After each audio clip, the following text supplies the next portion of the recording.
Well,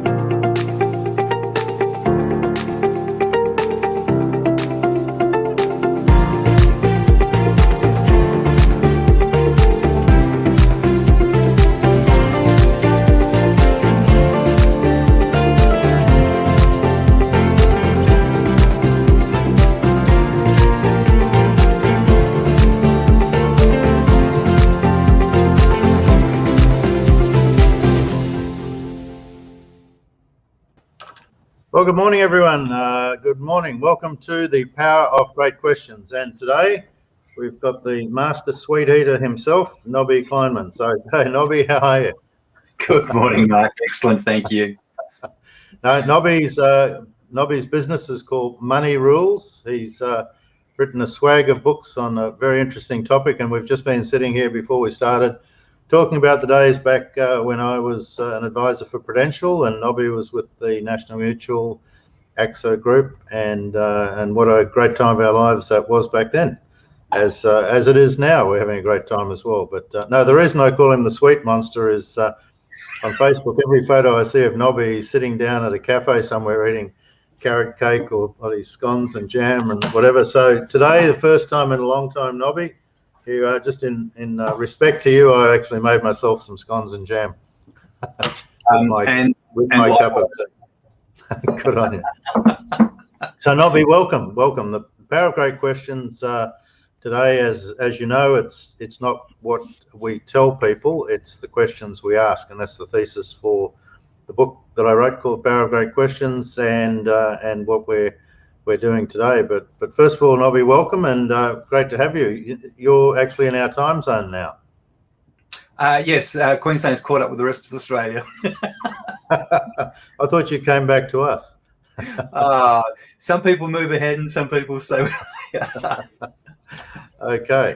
Well, see, you'll notice I'm wearing my maroon shirt today, just in respect of a great state. But no, more importantly, Nobby, you and I first met back when we were studying how to be better at, I guess, online marketing, how to create funnels and all that sort of stuff, the Fletcher method, which certainly I'm using a lot these days in regard to, the promotion of our books and so on Facebook. So you want to talk about, the sorts of things that you learned out of doing that, out of going through that course? Look, I've literally spent hundreds of thousands of dollars on similar sorts of courses. When I decided what I wanted to do being online, it was a matter of learning things everywhere. And we talked about, a bit of traveling earlier. And a lot of my things took me around the world, particularly to Asia, into Thailand, and then across to Europe as well, and obviously into the US. Particularly around San Diego, Los Angeles, and where a lot of these entrepreneur guys are situated. And you learn a lot. There's a heck of a lot of education. One of the things that I always thanked the insurance industry for was education, because I thought I was a good salesman listening to all the tapes while I used to drive around the car as a salesman into the insurance industry, and the education they gave you was absolutely brilliant. And from there, moving to the online world, it's a totally new education again. So when I came across Aaron Fletcher, he does it totally different again to a number of other people. And he's got a number of good ideas. And, I've picked up on the pyramids and how to put the 9 steps together and all those sorts of things. So a lot of people teach a lot of good things. And one of the most important things is ongoing education in anything. You've got to keep up with it. You can't fall behind, and education helps you help other people. Look, absolutely, Nobby, and well said there. I think you and I are of the same sort of ilk. We're always looking for people who have a future that's bigger than their past, people that are still growing, people that are still learning, and people who are still interesting. So obviously why we're chatting to each other today. But you've got a business called Money Rules, and I'll just go back a bit. You started in the insurance business, same as I did, and that would have obviously taught you a lot over the years. You've had great experiences and so on, and you've talked about your travel and so on. But you've you've created a program to help women manage money, eliminate debt, and secure their financial future, to become, as you say, educated, empowered, and enriched. So, can I just ask you first, why you say you just created this for women? Is there a whole bunch of men out there that probably need exactly the same advice, or are you being sexist? Are we, should we sort of hang you up by your toenails for isolating men from being able to learn this wisdom? But no, all jokes aside, I think it's a great thing you've done this. But tell me why you thought it was important to do this specifically for the female market. Look, and I'll start off addressing the men's issue. As men, we know everything. We don't need to be told. I didn't say that. I know. I did not endorse this message. And we'll always get the instruction manual afterwards. That's right. And the women will keep telling us that. So, look, the reason it was developed for women was because while I was a financial advisor, I'd get around and help families set themselves up, secure themselves, as you well know what goes on, helping their families and making sure that in the event of anything happening, they're financially taken care of. But quite often I'd get there and women would say to me, look, you're always well dressed, you drive a nice car, you know what you're talking about, but the last thing I need is to be spending more money. We can't really afford this, and this is really hard. And that's always a hard thing for us to be able to say, look, you've got to pay more money to protect yourself better when they can ill afford it. It was never part of the advisor's curriculum to find out whether they could really afford it. We used to do a basic budget breakdown, but it was the big numbers. And we'd say, look, all of this stuff is at risk. And it was, and it honestly was. Everything we did was moral and ethical and in their family's best interest. But women would say to me, I don't want to know about financial planning, insurance, investment advice, or savings plans. All I want to know is, how do I manage my daily money? And the problem was they were running out of money before they ran out of month. And it's a common theme. Nothing has changed. And that was back in the 1980s, when I was a financial advisor and getting through. And the story just kept going all the time. And my answer to them was a very glib one that was given to us by the insurance industry, was spend less than you earn and pay the highest interest debt first. Very glib response. And I apologize to everybody that I just gave such a flippant response to. But I had nothing else in my kit bag, right?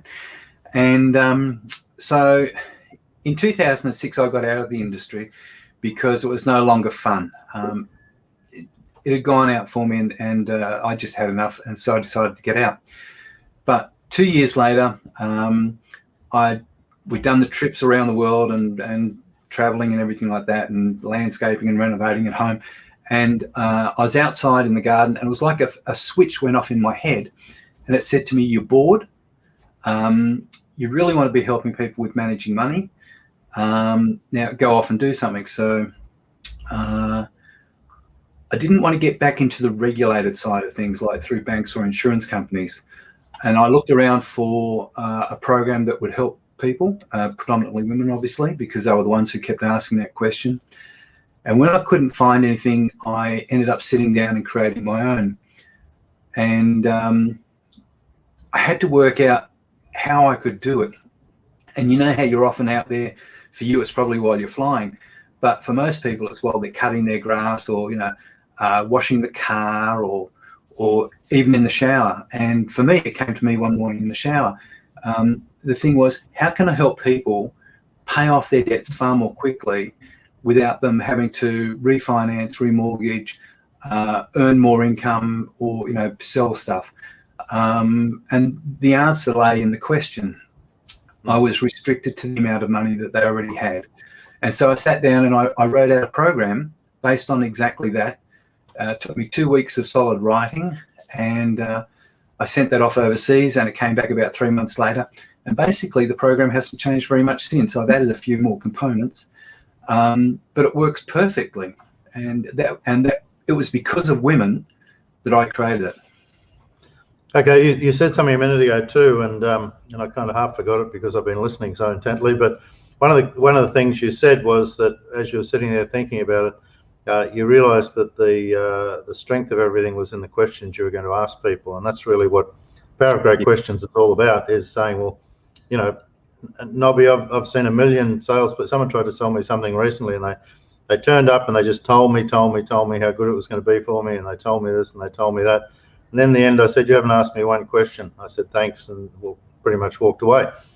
It's the questions we ask people to understand what their needs, wants, desires, and dreams are that allow us to be the most valuable. And that was kind of what I wanted to glean from you today was, I'll be one of the parts was to understand you put this program together, but as part of that, you've obviously got, significant questions that you ask people to get them thinking about what it is that they really want, how they, what underlying dreams, desires, wishes, and so on do they have. How do you best get those out of people when you're having conversations with them, rather than telling them what they need? How do you get them to discover it for themselves? Well, when they've come to me, they're obviously at a point in their lives where something has to change. Because otherwise they're just going to keep putting their head in the sand and moving on. So I ask them, what is it that you want for the future? And quite often what they want is financial security. And for women, this is far more important than it often is for men, or men just don't say it. Women crave security, comfort, warmth, knowledge.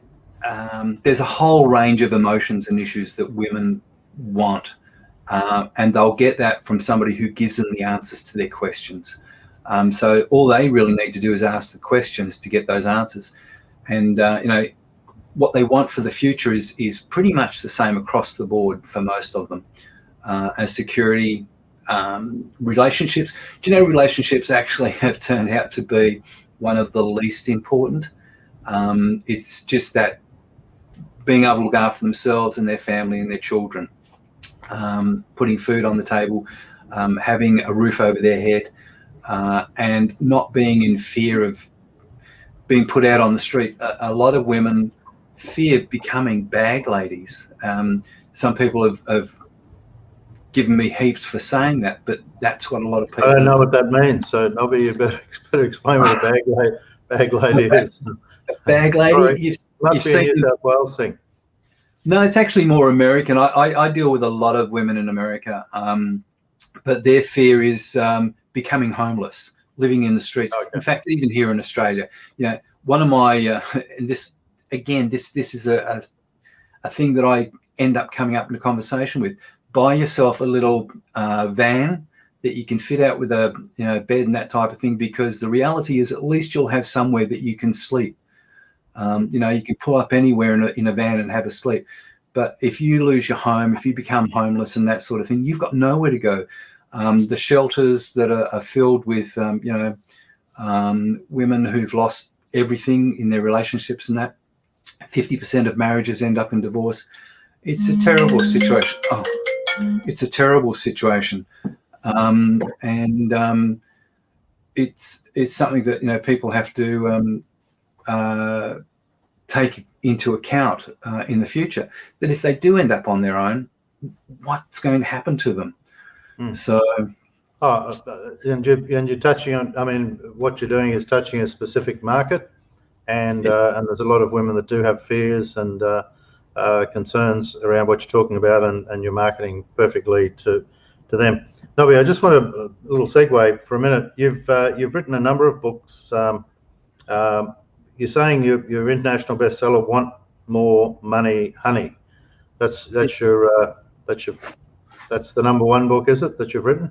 Well, actually, that one isn't. That was one of the first main books that I'd written. And the reason was, somebody said to me, "You may well have a very good program, but you're nobody if you don't read a book. If you don't write a book, your book becomes your business card. It's something that you can give away to everybody." You can show a book to anyone. You can't show a program to everyone. So I ended up writing the book. But the one that became the number one bestseller, and it actually has Rich Girl, Poor Girl. Rich Girl, Poor Girl, yes. And Rich Girl, Poor Girl was, funnily enough, there's a lot of light on it, isn't it? There we go.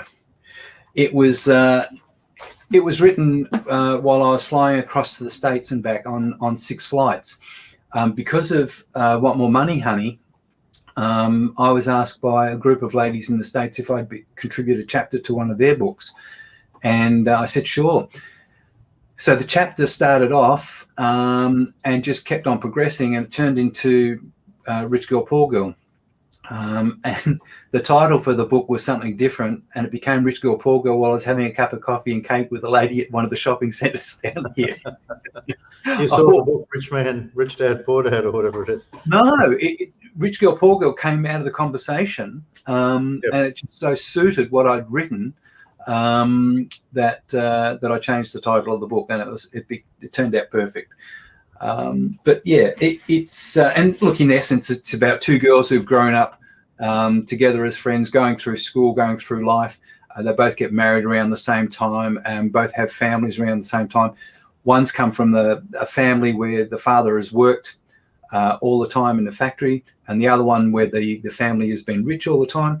And the global financial crisis hits, and something you and I are very familiar with, and all of a sudden people are out of work. And think of COVID.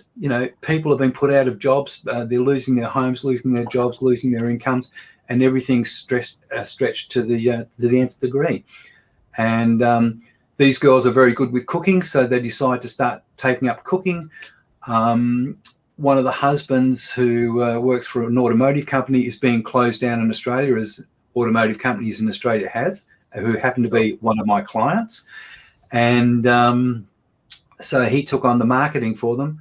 And so now they're on YouTube as, celebrities and doing cooking and getting endorsements and everything like that. So it's funny how a story like that can become, a book. And somebody in the States said to me, if you change the cover, we'll look at turning it into a movie. I just never got around to doing it.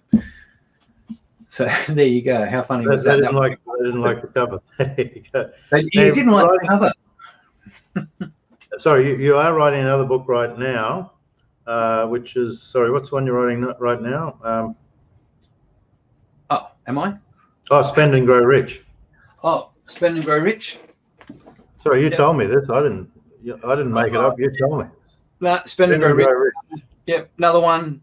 And again, look, it's nothing big. Some of these smaller books are the best books that you can write. I think this is about 40 pages. Yep, about 40 pages. They're the best sorts of books that you can write. You don't have to be an expert in a lot of these things. Just start writing, let it flow, get it cleaned up, and put it out there. And you become an author, obviously. But it gets you become famous. And for you, rich and famous. Yeah.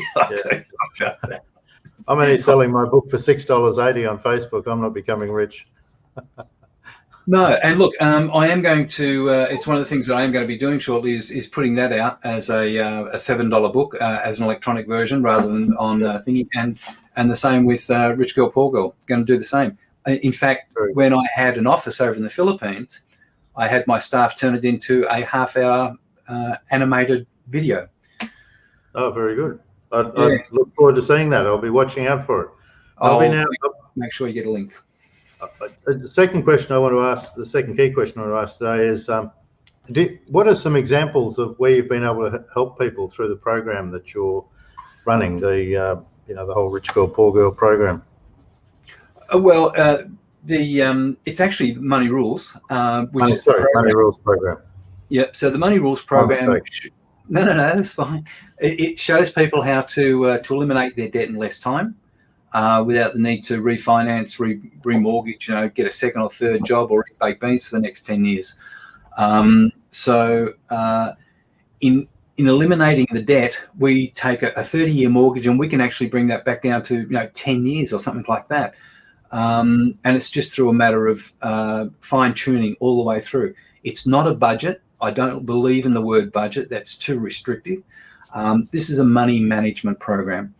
and it's about getting people to become, better with their money. I've shown people how to take a 30-year mortgage and do that. And because of our financial planning background, you'd appreciate that if you can take a 30-year mortgage, shrink it by, let's say, 15 years and take it back to 15 years, and they take the same money they would have spent over the next 15 years on the mortgage and now invest that instead, they'll have enough money for a retirement plan.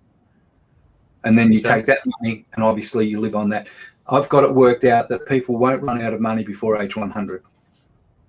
Okay, you might need to extend that a little bit, Nobby, because, unless you keep eating all the cakes you're eating, but I mean, life expectancy is extending. So yes, you exactly. might need to make that 105 or 110 coming up. Well, it was in particular why I chose 100. Because we've just taken the program and automated the process where people don't even need to put certain numbers in. I've made this as easy as possible so that they can put certain expenditures in there that would be an ongoing regular expense. So when you talk about gas, electricity, telephone costs, rates, all those sorts of things, they're regular and known expenses that would go on year after year after year after year. So they'll obviously be there in retirement as well. So that's why I can extend those out past, age 100. But we need to now concentrate and organise on getting the money to be able to last that length of time as well. And there's certain different things. If they qualify for a pension, if they don't have enough income, that sort of thing. So, but we don't get technical. This isn't a plan that's run by me. You don't need to be a financial advisor. Anyone can do this. Nobby, I love that idea of winding down your mortgage payments from 30 years to 15 years, and then the next 15 years is what creates your retirement plan. That's a great concept, and obviously you've got a number of people that have utilised your advice there. Yeah, it's once people can see this, and this is the problem. This is part of the problem with financial planning. Is that somebody comes in and talks to you about how it's done. Nobody shows you how it's done, and nobody shows you what you need to do to get it done. And it's not hard. It isn't rocket science. Even guys can follow this without the... Wow. Gee whiz. I'm going to subscribe. Even blokes could listen. Well, so the guys who've done it have said to me, the guys who've done it have said, this is just so simple. It's a no-brainer. And that's the words that they've used. It is a no-brainer. Guys just want to see the bottom line and say, yep, where do I sign? Women want to see how it actually works. And then they're comfortable in knowing what the mechanics are. Okay. Now, you've spoken to me before about something you call results in advance. What does that mean? Nobby, what are you talking about with that? Okay, so the results in advance is showing you exactly what the results would be before you even pay for the program. So I don't want you to come on board unless you know that it's actually going to work for you. So what I did was I actually get people to fill in all their information. The report comes out, and we'll send them a copy of that report, and that report will show them whether they can, or what they can achieve without making any changes. If that shows a positive, then obviously there's room for improvement, which will do even better. And I'll show them that in a meeting that we do together online. If they're happy with that and they want to go ahead, then I'll show them how they can do even better again. And I'll show them then on top of that how they can get the program for nothing. So, yeah, which is always a good thing. Now, Nobby, I'm going to just pull on a word that you've been saying a few times. You're talking about showing them this and showing them that. But I know at the start of your whole process, you do ask some great questions, which allows you to understand what their needs are, so that you can then provide the direction for them. So when you say show, I know that's one of the key parts of your unique ability, is being able to provide direction for people. So can we just go back and look, what are the key questions that you like to ask people to, I guess, first of all, understand whether or not you want to work with someone, whether you think you're a good fit with them, whether you think you can help them, and whether you can help them discover what it is that maybe they haven't thought about. One of my great beliefs is, certainly in my business, it's most people don't know what they don't know. It's the unknown unknowns, what we call the unaware squared trap, whatever you want to, however we want to call it. It's about, not knowing what you don't know. So, great questions elicit out of people the opportunity for them to learn about things that they didn't have any idea about. So I'm just keen to, before we finish off today, is to understand how you use questioning to be really, really valuable for the people that you deal with. I mean, it's all very well you're telling them all this stuff and writing a book, which is great, they can follow it, but how do you get into their minds by asking great questions, and what are they? Look, I think for a number of people, they're at a point in their life, and it's, why is now important to you?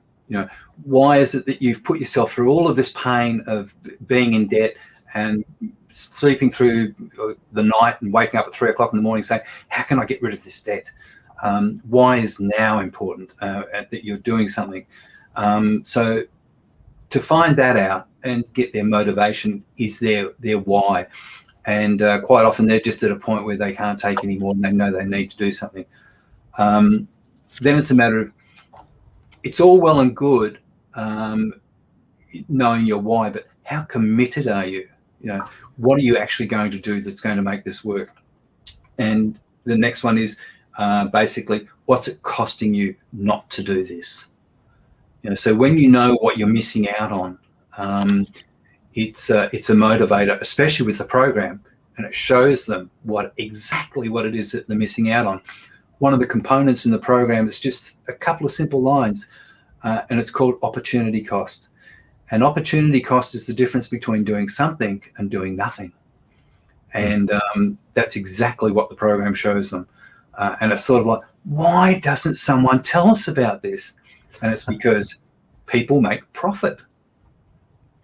I particularly like that phrase you used 15 minutes ago, and where people find out they have too much month left at the end of the money. That's something we learned in our early days, isn't it? But it's very true. And so what you're doing, really, your passion in life is helping people eliminate their debts and gain control of their money and create a secure future. Nobby, that's kind of your driving passion in life, isn't it? Absolutely. We go from one end of the scale to the other. The average people that we help are stay-at-home mums who've got small families, who started off just like rich girl, poor girl, where they had the first child after they got married. So they get married, they buy the house, they go from 2 incomes to 1 income when she becomes pregnant and has the first child to stay at home. And he says, it's okay, I'll take care of everything. And when she's ready to go back to work, finds out she's pregnant with the second child.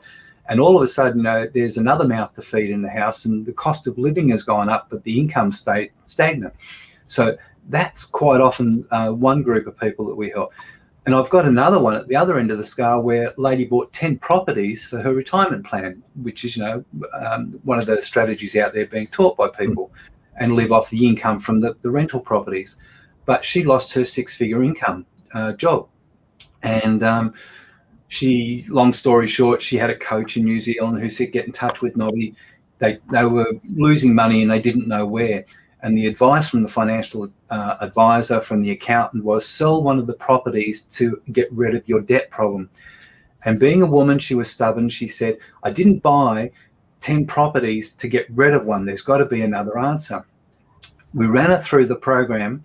We showed her how she could actually save, I can't remember how much it was now, but it was something like $2 million in 10 years. Yep. And she was happy. Yeah. It wasn't hard to do. It was just running the numbers through the program. And the program is a simple calculator in reality. It sounds simple. I try to keep it simple. There's nothing. It sounds complicated, but you make it simple. That's what it is, Nobby. That's your skill. Yes. People need to be able to understand it. Once they understand it, it's like, why was I so worried about this? That's right. Yeah. No, Nobby, great to... thanks for that. And do you want to just let people know how to get in touch with you? You've got your business called Money Rules in Melbourne. Yes. So the website is www.moneyrules.com.au. And just to get in touch with me, ask at moneyrules.com.au. Or So, just go to a tea and coffee place and look for the guy in the corner eating eating the custard rolls and all that sort of stuff, and it'll be you. absolutely. You know, people like you I don't like, Nobby, because you eat all that stuff and you never put on any weight. Oh, I've got that to put forward. A bit of butter on that and I'll be fine. You'll be right. Hey, Nobby, good on you. Thanks for your contribution today, the power of great questions, and great to speak with you, and look forward to talking to you again soon. Thanks for all your contribution, mate.